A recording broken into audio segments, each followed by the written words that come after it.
Welcome to Latino Talk TV. I'm your host, Ben Mendez, joined by my co-hosts, Conchita Reyes and Ilse Garcia. Today, we're going to talk a little politics. As you know, Election Day is tomorrow, and we have a big presidential race. But in addition to that, we have a congressional race in the 29th Congressional District, and it's a very important race for the Latino community. So our special guest for today is Mr. Adrian Garcia. Thank you, Ben. Thank you for having me. I'll tell you what, this is a race that everybody's watching. It started off with Congressman Gene Green saying, "What the heck is Adrian doing running against me?" Well, I will tell you, it's turned out to be a very competitive race, and there's a lot of reasons for it. And I'm going to let Mr. Adrian Garcia tell us a little bit about what's going on in District 29. Wonderful. Well, thank you all, and thank you, Ben, for having me, and thank you to the hostess. It's an important race, and you know the presidential race obviously is important. But just as I tell people, you're going to see your member of Congress in Houston and in your community much more than you'd ever see the President of the United States. And at the end of the day, this congressional district is at the bottom of the ranking, Ben. It shouldn't be. And to have, especially in this being the fifth most Hispanic congressional district in America, to have one of the lowest rankings on education, the third worst congressional district in America, and then we wonder, why are kids failing? Why are they not participating in the political process? Why are they not achieving higher opportunities within our community? Well, it starts in education, I've always believed, and that's why I've always supported education in some form or fashion.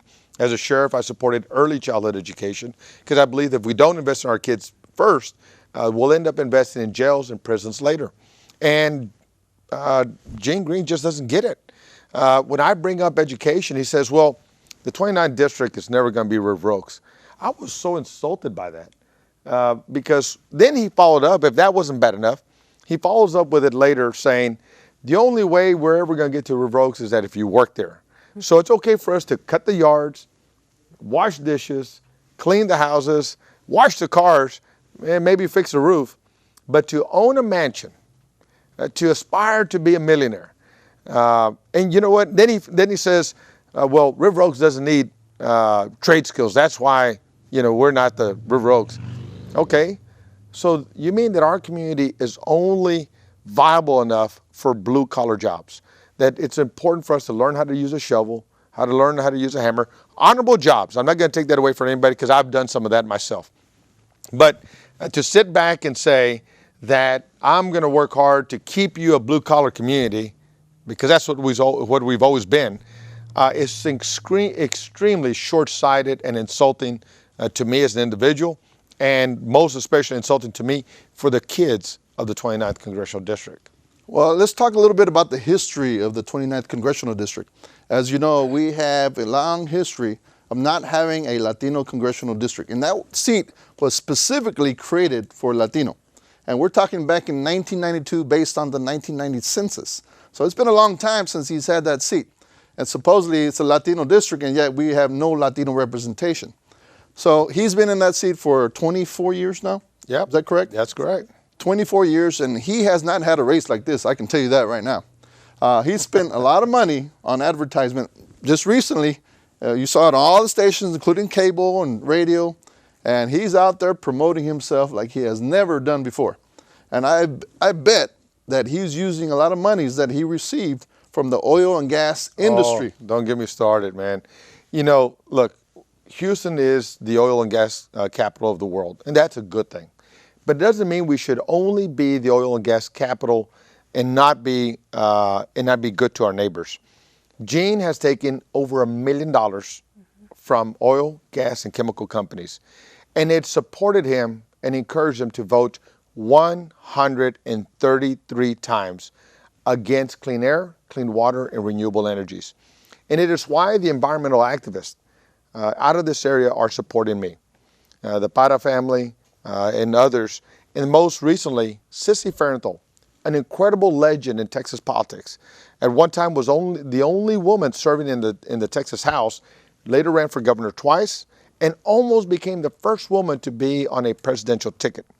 She said to me, in 2009, when I worked with Gene Green on the environment, I said that if there was ever a opponent that was going to be viable and good on the environment, I'd support that person in a heartbeat. She has endorsed me. Incredible legend. But it's also because, look, it's not just between, voting 133 times against, clean air, clean water, and renewable energies. It's the fact that the congressional district is known for its cancer clusters.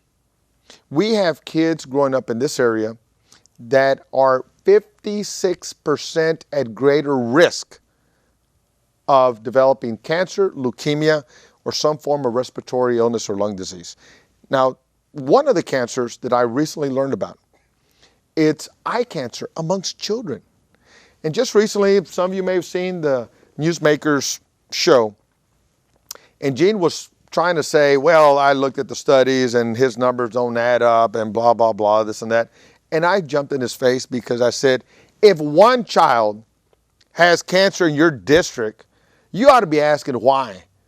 And if there's any suspicion that it should be related to the petrochemical industries, you ought to be holding them accountable hard. And he just couldn't understand it. He just couldn't get it. And so to me, it boils down to this. Gene Green's been in office for 24 years. He is out of touch, and he's forgotten who has given him the permission to serve in that district. And so when you're voting against your community, when you're keeping a cap on your community, when you're not working harder for them to achieve greater prominence, then you're not being a leader for that community. You're being a gatekeeper to that community. And so this is what this race has always been about for me. I got in it because of education. I've always seen education as a gateway for our children. And Gene is standing in the doorway. He's deciding who gets opportunity and who doesn't, and that's wrong. Conchita knows a little bit about politics. Just a little. Just a little bit. A little bit. So what are your thoughts on all this? Well, this is a critical time. I mean, with everything that's going on in the United States, it's kind of mirrored into what District 29 is going through.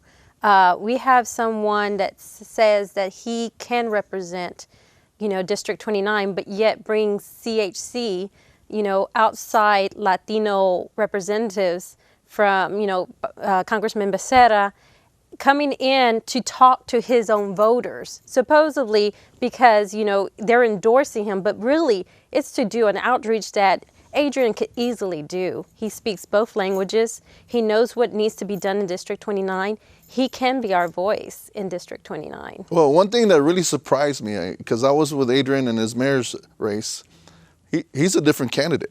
I don't care what anybody says. He's a different candidate. Mm-hmm. As you all know, in debates and so forth, he was kind of like the nice guy in the mayor's race. Today, I would venture to say he made a 180-degree turn. Tell us a little bit about that. Well, look, at the end of the day, I've lived in the 29th district my entire life. When my family immigrated to Houston in 1959, we staked our flag right here in the 29th congressional district. Lived here all my life. And, it was after the mayor's race, I was looking at private sector opportunities, very lucrative opportunities, and friends kept saying to me, why don't you consider this race? And I'm like, what everybody said. But Gene's a nice guy and he's been there forever. Why do this? He's an incumbent. Yeah. And they just said, study the district. And so I did. Mm-hmm. Immediately, I was angered. Not at Gene, but at myself. Because we have taken his, green newsletter. We've taken his workshop on this and that as his service as a member of Congress. And so I realized that, we have been underserved. And we have allowed generations of young people to be served as second-class citizens. Mm-hmm. And so what you hear now, it's not Adrian necessarily, but it's rather listening to parents who, when you talk to them, say, I was struggling to get my child into college, so I just told him to settle for a job at the local, petrochemical plant. I told him, mijo, be a welder or whatever. I've heard that from families because they didn't know where to find the money to send their kids off to higher education. Not that they didn't want to, they just couldn't. They didn't know where. And then when you hear about families struggling with their kids with cancer. The other day I was at a hearing, and a mother, just broke down crying because she said, at least 4 days out of the week, I've got to make a conscientious decision to put my child in the car and drive them miles away from home so that they can play outside, because I dare not let them play outside by the house because I'm so concerned about what they're going to breathe. And for Jean not to be present, not to send a full-time employee, but to send a volunteer with a weakly worded letter, and then to say, when I bring this up, well, I was at a civic club meeting, he was more worried about keeping his job, politicking, rather than to be at that hearing fighting for his constituents. Why? Because he's taken over $1 million from the chemical and oil and gas companies. He can't be in that room because he has been bought. And so what you hear, it's not so much a 180-degree turn. I'm still the nice guy, and I still want to be the nice guy. But I'm fighting for the children and the families of the 29th Congressional District.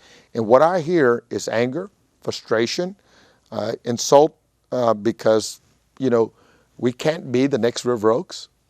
We shouldn't work harder to be engineers, doctors, lawyers, and CEOs like the ones that live in River Oaks. We can't aspire to own our own mansions like they have in River Oaks. We can't work to make this the River Oaks of the East Side. It's just insulting. And so it's easy to hear what you hear because we need a leader, we need a voice, we need representation that's going to fight for our community.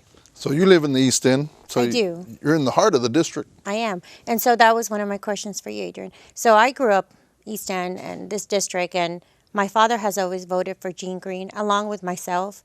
We have, I think, in the East End area, a comfort, regardless of what he has done or not done, because I guess we don't know the behind the scenes. So how will you make people comfortable? Because it's a comfort. They're used to voting for Jean Green because basically he's been around for so many years, 24 years, and you automatically go to the ballot and click on Jean Green because of, again, he sends Christmas cards to you, his whole family. I remember when we were younger, his Christmas cards started with him, his wife, and his few kids. Now the grandkids are on there. Everybody, the whole family. And so you have like a comfort level. We don't know what happens behind the scenes, obviously, but how will you make us, the voters in this area in East End, comfortable? Aside from what you're saying, and you have great points on the cancer and things like that that we didn't know about. But if you think about it, a lot of voters are older and they're comfortable with Jean Green. So how do you make them comfortable? Well, I will first say that, comfort, I think the permission you would give me to serve in Congress isn't necessarily to make anybody comfortable, but rather it's to see me fighting. Mm-hmm. It's to bring the federal resources for our educational system to the Houston area. I think that's where maybe, older individuals might get some comfort. That I'm fighting for their grandkids. That I'm fighting for the things that make sense. Our education, our quality of life, higher income opportunities. You know that the 29th district only has a median income of $39,000. That's what I earned when I joined the Houston Police Department almost 36 years ago. Today, starting salary at the Houston Police Department is over $50,000, but it's $39,000 for a family of 4. And then we wonder why we have 1 in 3 kids living below poverty. I hope none of this conversation makes anybody comfortable, because if you're comfortable, you don't want change. And so I'm hopeful that families and individuals out there will say, you know what, just as I've said, I'm respectful for Gene's service, but you know what? I don't think he's got the ganas in him to fight for the community any longer. And it's time that our community not settle for anything, not settle for me, not settle for anybody else, but rather get the opportunity to have the representation that we have always deserved. And for 23 years, 24 years now, we've been comfortable. And look at all the opportunities that have gone by us. And so I'm ready to go fight. I'm ready to go work. And so I guess the comfort is that you're going to have a fighter in the ring doing everything humanly possible to bring attention and resources and respect to this district. I hope that the older members of our community will find comfort in that. I think my parents and grandparents find comfort in the fact that someone is out there fighting like they would have wanted to fight had they been given the opportunity. On that note, we're going to take a break. We're going to be back in 2 minutes, and we're going to be joined by another co-host, Mr. Javier Perez. As you know, this is live TV, and sometimes you get stuck in traffic. And so we'll excuse him this time, but join us in 2 minutes. We'll be back. All right, Javi, where you at?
I'm your host. Somebody should record that. Oh, it's going. All right, here we go. We're back live, Latino Talk TV. Now, I'll tell you what, there is a lot of topics to talk about in the 29th Congressional District. And we have, as I told you earlier, we have Mr. Javier Perez, who showed up late, by the way. Because I was at my son's baseball game. All right. We're going to put him in timeout. But Javier is our co-host on a regular basis, and we're glad to have him. But our important guest is Mr. Adrian Garcia, who's running for the Congressional District, 29th District. That's right. Here in Houston, Texas, and it is the Latino District of Houston. And we would like to see Adrian serving as our next congressman. Now, elections are tomorrow. Of course, we have the presidential race. Now, I must tell you this because there's some new voters out there. If you vote on the Republican ticket, you're not going to see Adrian's name unless you turn Republican overnight. No, sir. Okay, so you have to vote on the Democratic ticket, and you have to live in the district. And there's many maps out there. All you have to do is Google the 29th Congressional District, and Or call my office. or call his office, and we'll get a phone number for you in just a minute and a website to make sure that you live in the district. It's so important. Now, let's talk a little bit about numbers, okay? And a lot of people say, well, you know, it's a predominantly Hispanic district, but they don't really understand how many people live in that district. What are the breakdowns? And not only that, what are the breakdowns of the voters? So let's start with the demographics. The demographics of the 29th Congressional District is that it is over 750,000 residents live in this district. That's a city in itself. Exactly. It's larger than Victoria and some of the other towns that we hear so much about. It's a city in itself. And the population is approximately 80% Latino, roughly about 78.8%, but 80% Latino. And then you have about 12% African American population, about an 8% Anglo population.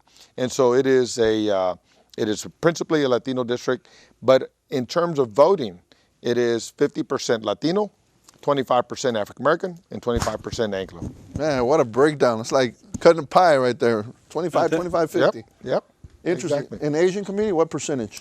Oh, very tiny. Very small. Very tiny. Yes. I mean, if you go around the Hobby Airport area, we have a little enclave of Vietnamese community members. So it's a very tiny portion of it, but we're reaching out to them as well. We're not leaving anybody off the table. We want to represent everyone in the community. Okay, so let's talk about the voters in the past. Okay. So about how many people vote in the district usually? Usually, well, Gene, presidential races. In presidential races, you have, let's see, in past elections, right now we have more voters in this election, in this district, than we've had in 2010, 2012, and 2014. The only anomaly has been 2008. When President Obama ran. Yeah, that's right. When President And when you ran. and when I ran, exactly. sheriff. And so we had, well, what was it? It was over 500,000 voters that voted countywide. And so in this district, we're so excited because we knew that if we could raise the voter turnout, that would spell victory for our campaign. And we're there. We have turned out more voters, more first-time voters. We have doubled the number of first-time voters in this election than in ever before. And those are first-time voters, young people, people who have moved into the district that have no affiliation, with the past history of the district, but are now members of the community. And so all this is exciting. So we've been working it extremely hard, working hard to touch all segments of the community. Yesterday, we had a caravan driving the good old-fashioned way with bullhorns and speakers. Like they do in Mexico. That's it, man. Pachanga style. We nothing is left off the table. We're reaching out to everybody, and we're trying to bring the campaign into the community. Well, I was with Adrian last night, and I would tell you he lost his voice. I mean, you obviously were speaking the whole day. I was yelling the whole day. You were yelling the whole day, so you lost your voice. And jumping rope. Jumping rope. Well, I tell Adrian, you know what? You know I got nothing but love for you, baby. Right. Nothing but love. But I got to ask some of the hard questions. Go ahead. Back in 1980, Reagan versus Carter, we had a congressman in here named Bob Eckhart, who was due to be the next, I believe it was Ways and Means chair, if he would have been reelected. Well, of course, oil and gas got together, and that's when Jack Fields defeated him, in that Republican onslaught that year. So what he could have, if he would have been reelected, it was amazing probably things he would have been able to do. Why should the people of this community, and maybe not maybe a little more centric, why should they vote for you and not vote for a 25-year congressman that's been there that could probably get a lot more done? Well, let me just say that I believe in representative government. And that means that if you vote for me, you want me to work and address the issues that are your issues, not go up there and vote on issues that are my issues. And I think what we have seen come out of the incumbent is voting for his interest. If you listen to your constituents, when I was on city council, I listened to mine. I represented a portion of this area when I was on city council. One of the prevalent issues that kept coming to me was about the environment. Senior citizens were waking up saying, I can't breathe. My cars are covered with dust. I feel sick all the time, and no one does anything about it. So what did I end up doing? I shut down a concrete crushing plant because they wouldn't put up the right controls for it. And then Mayor White and I and other members of council supported him on threatening the oil and gas industry with a nuisance lawsuit because they were not controlling proper release of the emissions.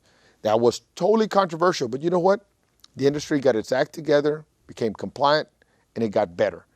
And so Gene has gone and voted against the same things that the citizens are complaining about. You know that there's areas around this district that say that there are signs posted, boil your water before using? That's in Houston, Texas. That's here. Houston, Texas, you have to boil water to use it. And so if you are a big oil and gas guy, then Gene's your guy. Mm-hmm. But if you are a community member that is trying to find upward mobility opportunities, then I'm your guy. Mm-hmm. Because I'm going to fight for you. I'm going to be your voice. I'm going to work to create opportunity. I'm going to work to bring good paying jobs into the district. Gene wants to keep you turning a nut and bolt, learning how to use a shovel and a hammer. Honorable job, without a doubt. But that's where his vision stays. I want to continue to have those jobs as well. I'm going to protect those industries and those jobs. But I want to put the kids in our community to be on a pathway to be the next astronauts to land on Mars.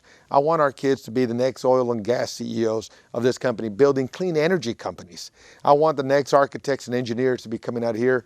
I want our neighborhoods to be redeveloped, and so I'm your guy on that point. You know, Adrian, that is so.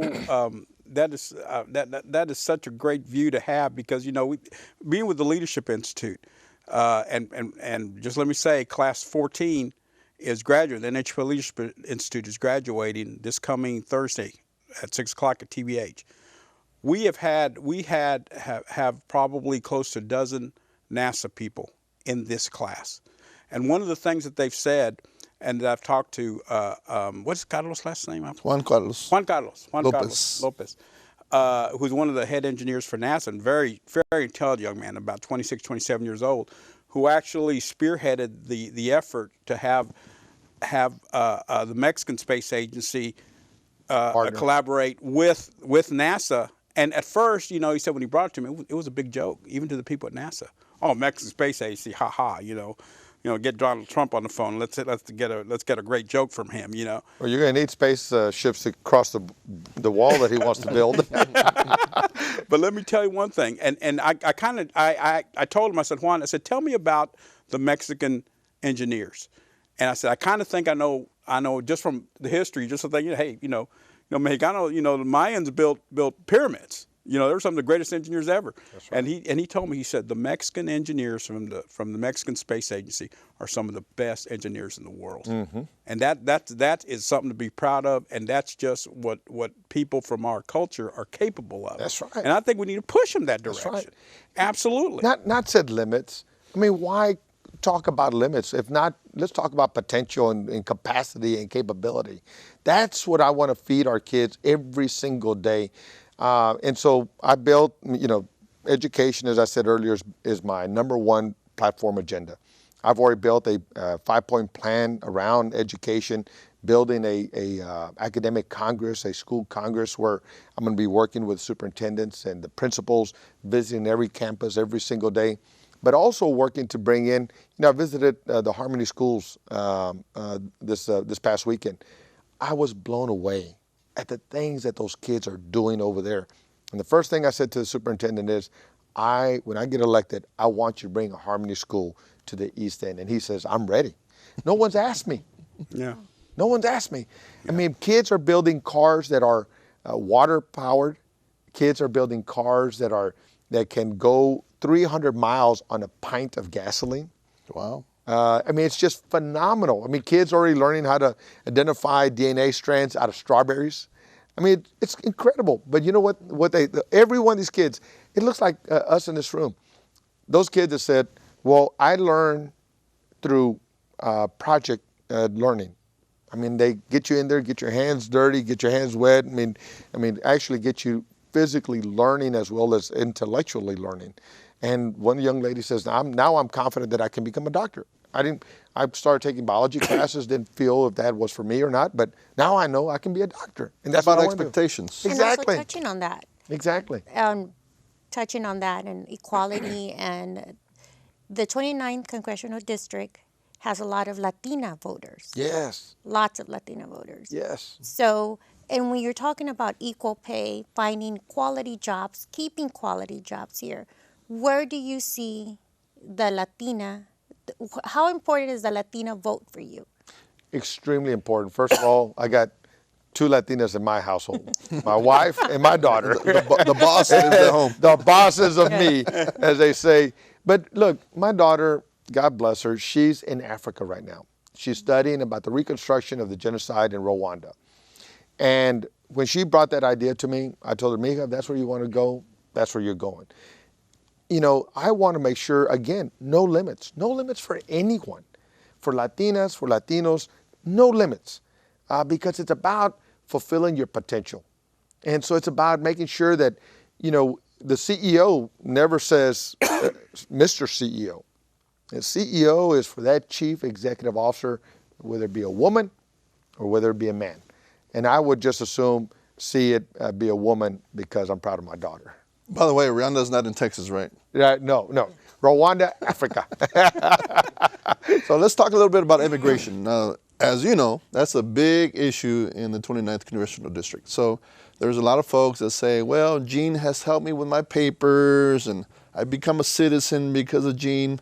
What is Gene not telling us? Well, what he's not telling you is first that he is spending a ton of money attacking me because I've been a leader on immigration. When I became the sheriff, my job was to protect all of the community, against all people who would cause harm. And so I inherited, when I became the sheriff, the 287G relationship that was in the jail.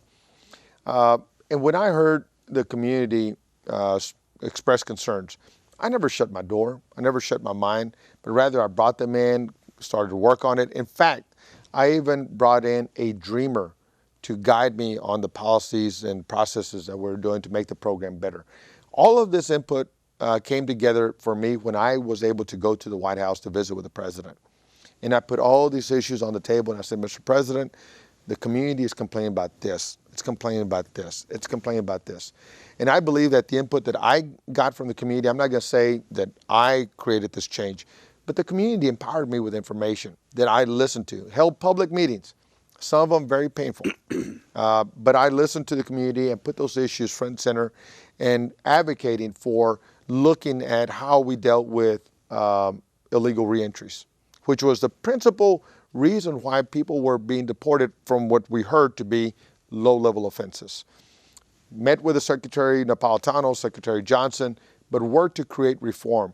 And we went from an extremely robust system that I inherited in 2009 to a system that is now more fair and equitable than it's ever been. However, one of the things that I will tell you that makes me a better candidate on this issue is this. While I was advocating for all these changes, first of all, the only member of Congress that I ever saw in the room was Congressman Castro. Never saw Gene Green, the representative of the 5th most Latino congressional district in America. Mm-hmm. And whenever you've heard Donald Trump speak, and whenever there's been any issues related to immigration in our community, I want to thank Congresswoman Sheila Jackson Lee, because she has been our #1 champion, not our congressman. And so these are what Gene's not telling you is that he has no record on this, because when he was in the State House, he proposed not once, not twice, not 3 times, but 4 consecutive times, 4 sessions. That was his puppy. He wants to see this bill pass, a bill that would make it illegal, make it a criminal offense to hire undocumented workers. And then when he became a member of Congress, for the same thing that the community was criticizing me for, he supported the 287G bill in the conference report before he voted against it. And then Real ID, if you remember when State Senator Mario Gallegos was alive, there was a voter ID bill that was being proposed. They brought Mario out of the hospital in a gurney, wheeled him up to the Senate floor, got him out of bed, went out there, voted against the voter ID bill, got back on his bed, went back to the hospital. The equivalent of that in Congress was the Real ID Act. Gene was not present to vote against it. Didn't make himself available. But that's not bad enough. Everyone knows about DACA, the thing that we look to support our undocumented children who were brought to this country unbeknownst to them by their parents who just wanted simply something better for them. But they grew up not realizing that they were undocumented, and so the president passed the executive order to make DACA a reality and provide that support. Gene Green was not present. If you're going to be a representative of a district that needs special attention on special issues like immigration, then be front and present and be there to support and defend your community. On critical votes, especially. Critical votes, exactly. Can't hide. That's right. Yeah. So we're going to take a little break. When we come back, we're going to show off a little bit. We have our social media gurus in the house today, and we're going to put the camera on them in just a minute. We'll be back in 2 minutes. Oh, I didn't see all the...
All right, here we go. We're back live on Latino Talk TV.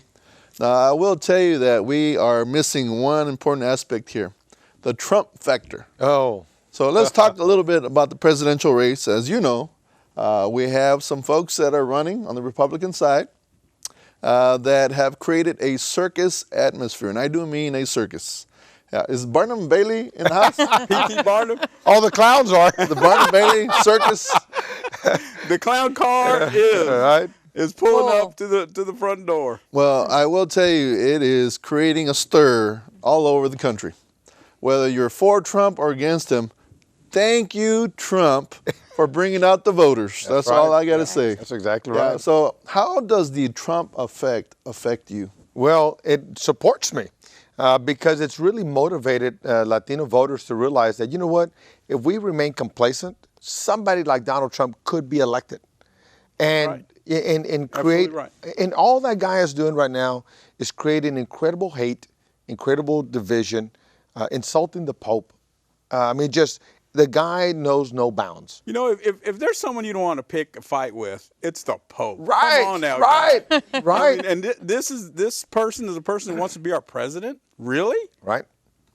And so, you know, when you're the president, I mean, you are considered to be the supreme bridge builder. But Donald Trump is just ready to hit that button, those launch missiles. And that's scary. And we as Latinos have been so complacent, so comfortable, if I may say, that we realize that, you know what, somebody like this could come in here and actively work to deport over 12 million people. Isn't that amazing? 12 million. I mean, what are they going to use? Boxcars? Right? Boxcars, the jack-booted thugs, whatever, out there busting through doors. I mean, come on, guys. Let's be real. If he were to try and do that, Javier, I mean, imagine the picture.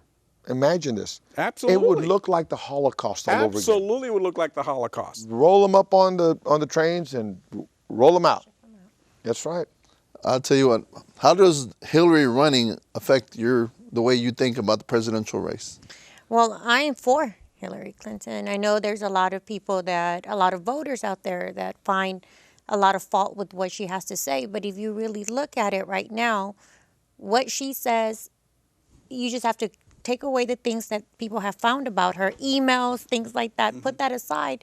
And her politics, what she has to say and offer, are good for our country, as opposed to a Donald Trump that, yes, is only bringing hate, that is bringing people, angering people every time there is a debate. He's very, we cannot have a president who is obnoxious.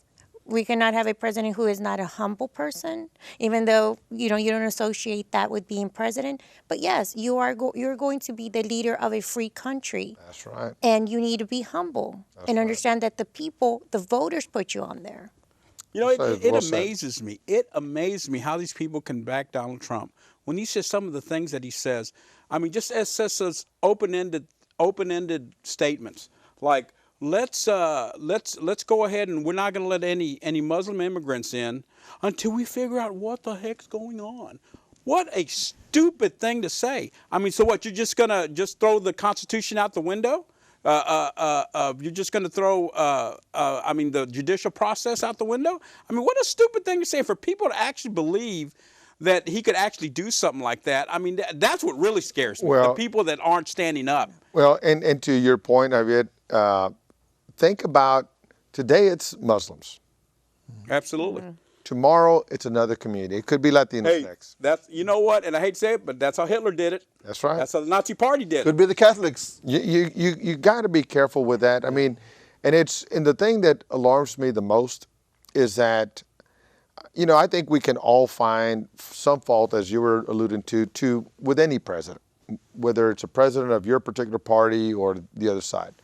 But number one, I was raised by, my parents to always respect the office and to recognize that, mistakes, you got a human being there, but at the end of the day, that person has got the weight of the world on their shoulders, and to have Trump just saying we're going to have a great wall, we're going to make great America really, really, really great. Just trust me.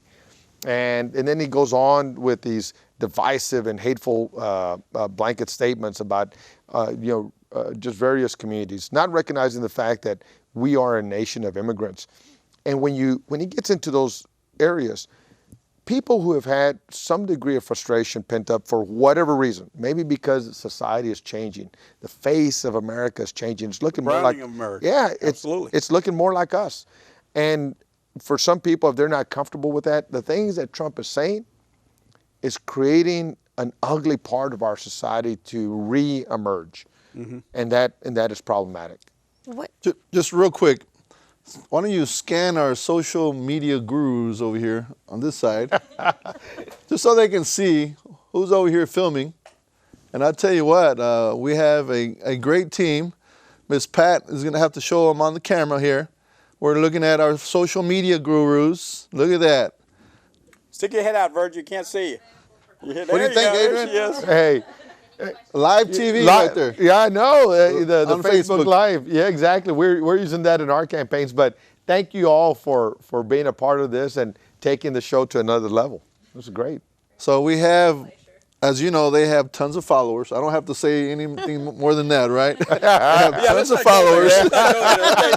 I get enough trouble. And I also have to acknowledge we have Jerry Carrillo in the house. He's a comedian. Jerry, thank you for being here, Jerry.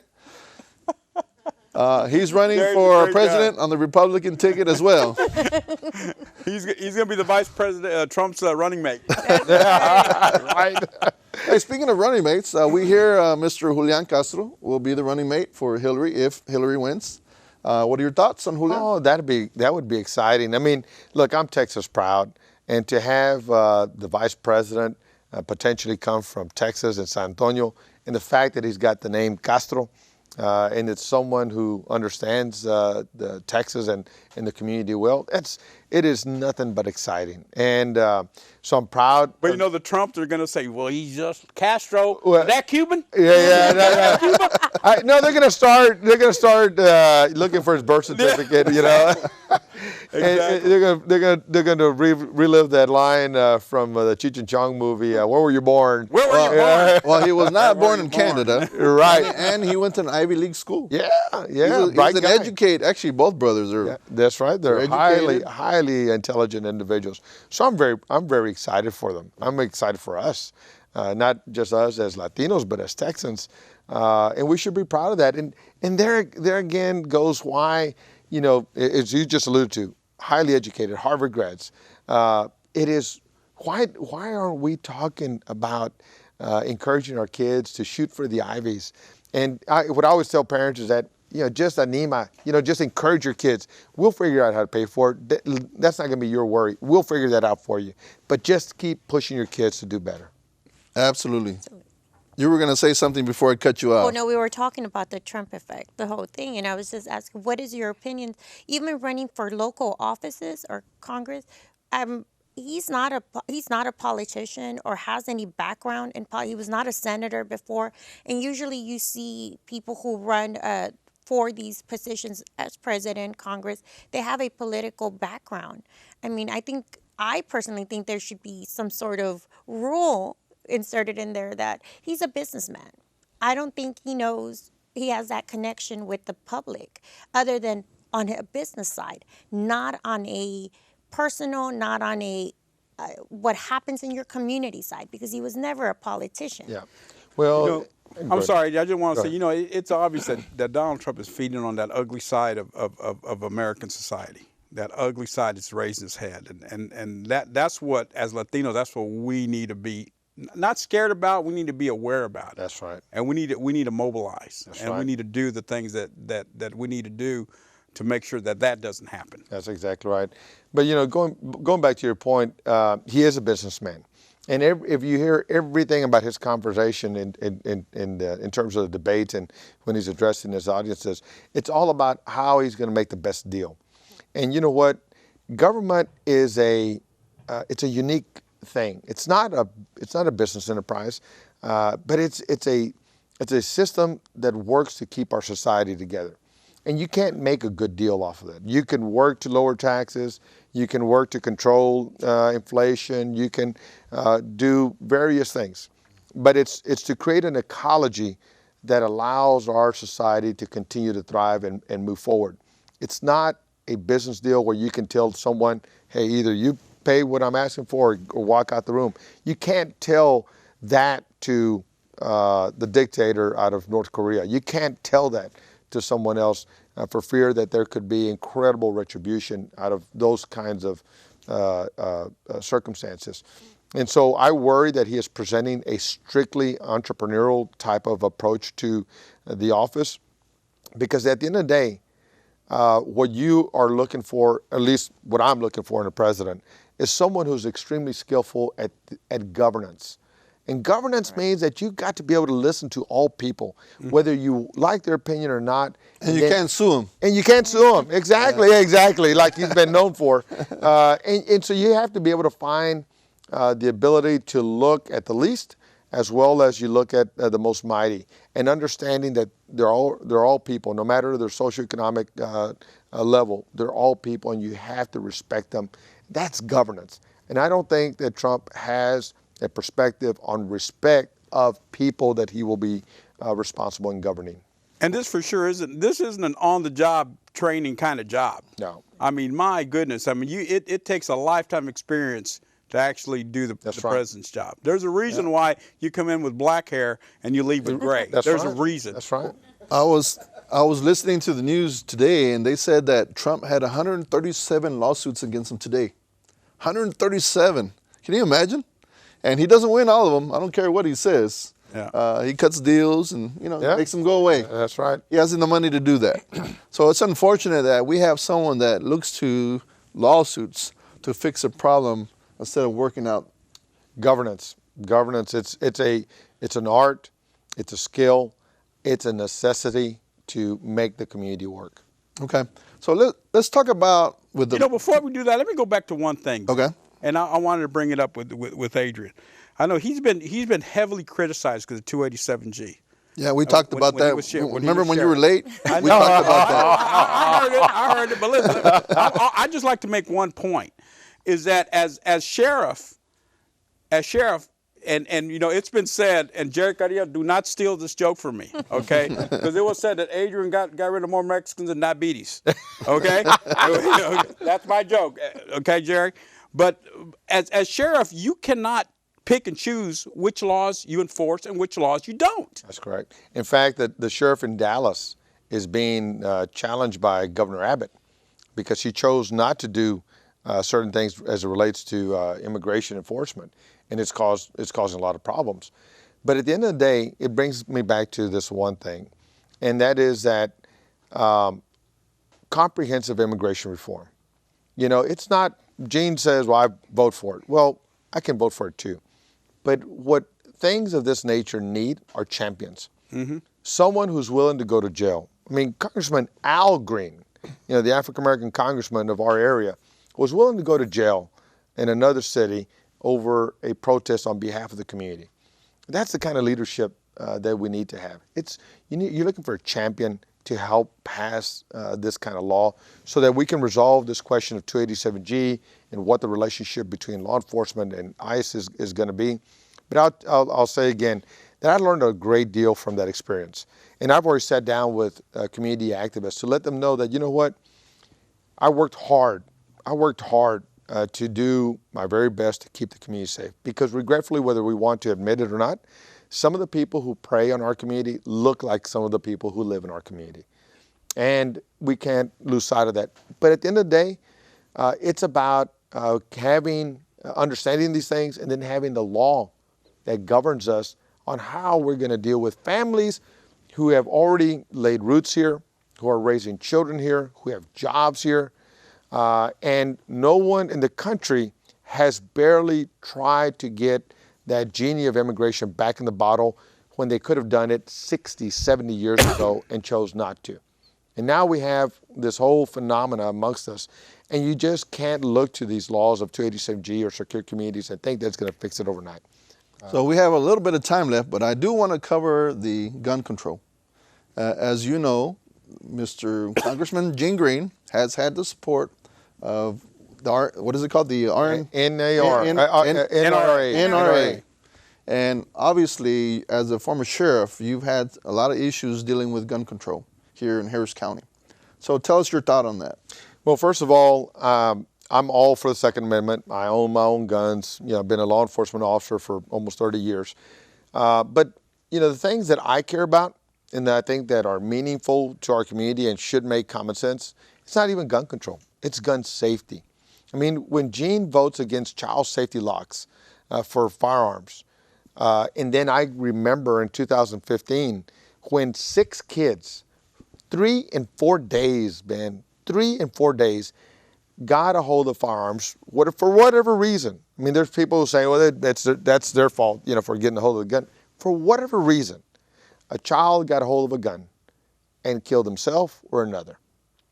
But yet, as the president pointed out, you go to the drugstore and buy over-the-counter medicine, and a grown person has difficulty trying to take that lid off that bottle. Medicine, prescribed medicine is the same thing. Every car being manufactured today has a seatbelt and airbags. Why? Because science has taught us that with those devices, you have a greater chance of survival. But for guns, Gene won't vote to put child safety locks on the guns. Now, let me stand corrected a bit. He says, I voted for child safety locks only after he was working to protect gun manufacturers from being sued. And so, and then you won't close the gun show loophole.